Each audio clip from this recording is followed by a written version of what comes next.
This video is brought to you by CoolStuffInc.com, the best online retailer for Magic the Gathering singles and sealed product. And GatheringMagic.com, the #1 source for Magic the Gathering news and content.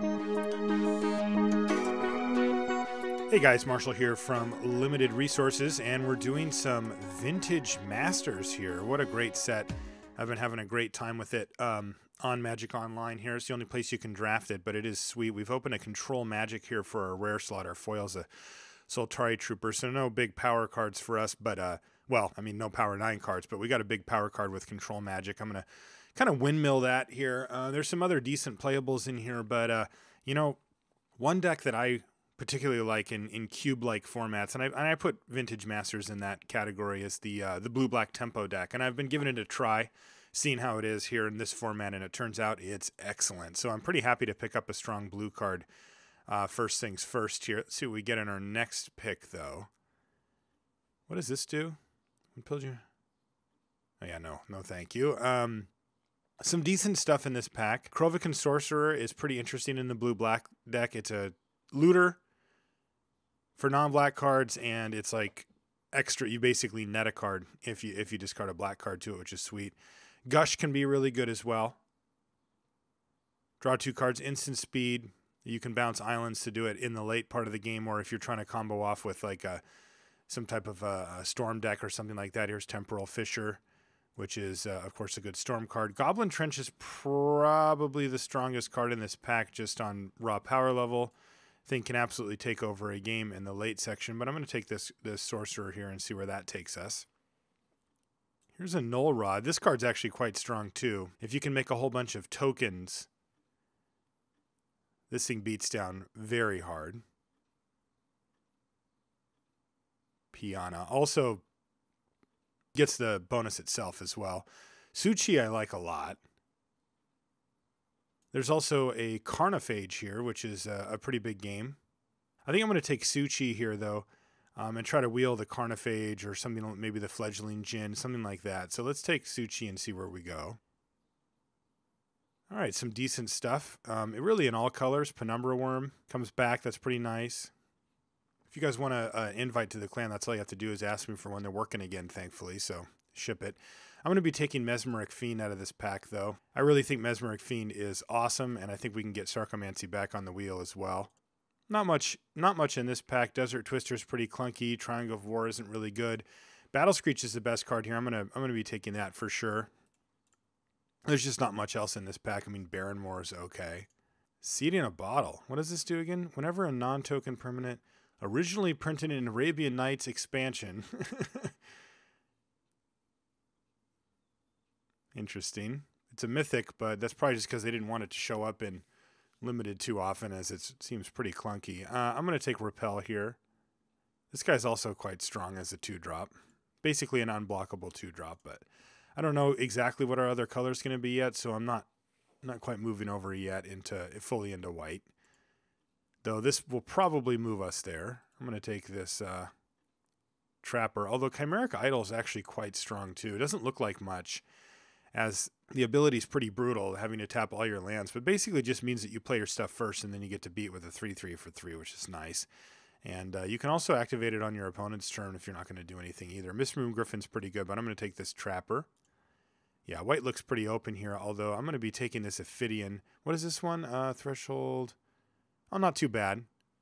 Not an unreasonable card. This is fine, too. Shelter's pretty decent, too, but I'm going to take Ophidian because I love Ophidian.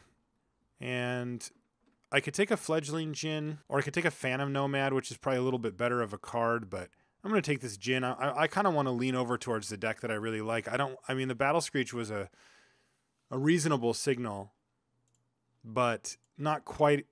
It hasn't really been backed up quite enough to make us like super excited about moving over. So I'm going to stick to my guns a little bit and take the Fledgling Djinn. Fledgling Djinn, Carnophage, those are the type of cards that you need to back up all the tempo plays. Here's the Carnophage that we were hoping would wheel. And let's see if we get the other one too. Take Tethers. Take a Wall, I guess. I think this is next pack was maybe the one where we could get that thing back. That might have been that one. I can't remember. Oh, we got City in a Bottle, so it's a mythic. We'll take it, I guess. What does this guy do? Or not guy. Battlefield. No, that doesn't seem great. All right, what do we get? Oh, my favorite card. Whoop. Man of War. We're going to be windmilling that one, I'm pretty sure. Chainer's Edict is okay. Nightscape Familiar is okay. Thalicos Drifters is okay. World Gorger Dragon's interesting. Flying, trample, 7/7 for only 6. But it's pretty all in. It's more like a combo piece or whatever, but we're just windmilling Man of War. I'll play as many of those as we can get our hands on, basically. Palancron's interesting. You can do some decent stuff. It's also just a fine card. Like, you get up to 7, you just play it for free, basically. But I think I'd rather have a Predatory Nightstalker. There's some pretty nice red cards in here, by the way. Skywing Aven's very playable as well, but I'm going to take Predatory Nightstalker here, as you can really start to grind people down with that kind of card. Yeah, red seems to be pretty strong. So it's a Choking Tethers or a Nightscape Familiar for us. Not a big fan of Scourge Familiar in this type of deck. I guess I'll just take another Choking Tethers. It's pretty decent. What does this do? Oh, that's actually pretty good, isn't it? Aether Mutation, no. So I guess we're going to take an Owl Familiar here, which is kind of lame. All right, here's another Mesmeric Fiend. This is starting to get a little bit awkward because this thing kind of wrecks us. But I really like Mesmeric Fiend a lot. Basically, all I want to do is go like turn 2 Mesmeric Fiend, take away their 3-drop, play an Ophidian, they play either 3 or their 4, bounce it, hit them with Ophidian, Choking Tethers, hit it with Ophidian, you know, and just start going off. Play Predatory Nightstalker, hit you with Ophidian. That kind of sequencing is what you want. And having cards like Su-Chi, Fledgling Djinn, Carnophage, they really help back that plan up nicely. And, of course, Control Magic is a big tempo play in addition to being just raw power. Okay, so we got a Scrivener and a Rescind. There's also a Dark Ritual, which we don't really want. Scrivener can get back Choking Tethers, Repel. I think we're just going to take Rescind here. It's pretty flexible. Ding. Get in there. Basically as many Mana Wars and Ophidians as we could possibly jam in here is what we want. What does this do? 3/3 for 4. Sacrifice it. Target. Wow, that seems sweet. There's also a Eureka and another Repel. This guy seems good, though. I like that card. Remember, these Choking Tethers are going to be over here at the 2-drop slot most of the time. Sometimes they won't be. All right, well, Nightscape Familiar. High Tide, again, doesn't do a ton in a deck like this. Is that Dak? Ugh, he haunts me. I will take this Nightscape Familiar, and I'm going to take Skywing Aven. I'm pretty glad that wheel. That's a nice 3-drop for this deck. And it seems the Goblins are open here. But none of these are particularly great against us. I'll just take the Scourge Familiar, but again, probably not going to play it. Addle for the board. Maybe Killer Whale becomes another finisher. Who knows? Oh, he's big dumb Jungle Worm. Probably should just pass that, actually. I don't think we really care. All right, so things are starting to come together here for us. We could definitely use a power bump. I'd love to see more 1-drops. Carnophage is a good one. Paralyze is a card I've got a lot of respect for now. Didn't really play it much before this set came out, but after it has, I've really enjoyed it. Of course, any Mana Wars, I mean, we've only seen one, but we immediately took it. What is this? Is this that one from Conspiracy? Yeah, it is. All right, well, we're not going to play that. And our foil is a Scrivener, which is kind of whatever. Probably just taking a Counterspell here. Another Nightscape Familiars, meh.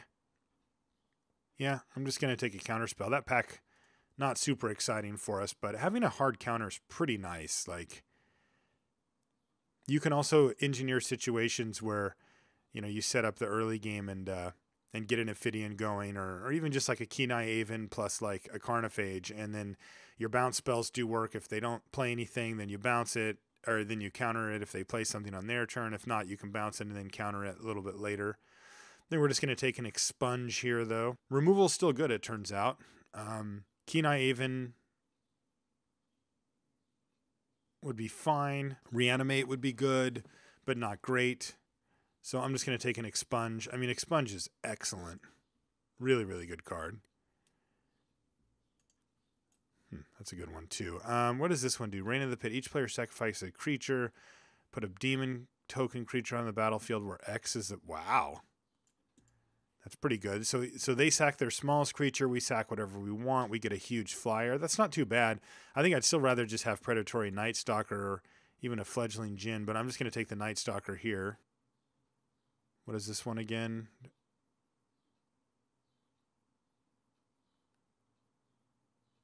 Well, that seems really strong, too, for a 6-drop. I might just take that. Generally speaking, I like to keep the curve lower on this type of deck, but it looks like this one hasn't quite come together as far as the 1-drops go, so I think we need to be a little bit more mindful of cards like this, which are, man, that's just very powerful. I'm going to take this Skywing Aven. Again, you just want to be able to hit your 3-drops every time. Here's another good 3-drop for the deck. It's basically a Skywing Aven that you can pump.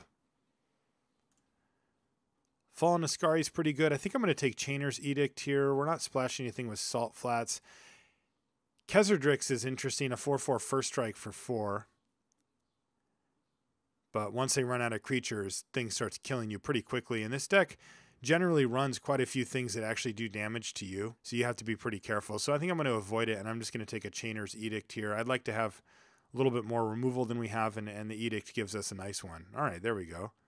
I mean, Counterspell would be nice too, but Carnophage is more important at this point. I want as many of those as I can get. I mean, the only thing that I'm really bummed about is we only got 1 Mana War, but it's a great card, and people take it early as they should, so I'm not super surprised to see it.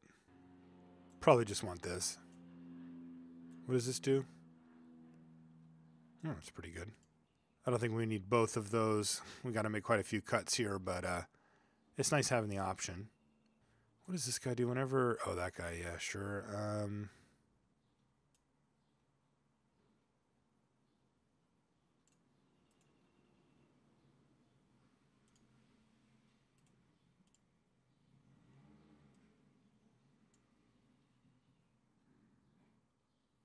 You know, I'm actually just going to cut this. Card is so annoying. It blanks so much of the stuff that you're trying to do, so... And we don't need a second Urborg Uprising. Like, we might bring in one out of the board, but... It's not like a super important card for this or anything like that. Yeah. Alright. It looks like they really want us to have a second Urborg Uprising, so we will take it. Alright, so what are the cuts here? That's kind of the big question. Carnophage. Fledgling Djinn is actually a maybe. These are both in. This is in. Not in. Probably not in on the Night's Game Familiars. I mean, they're nice, but they're not exactly helping us go off. Sure, that thing beats down. The card just seems really good to me.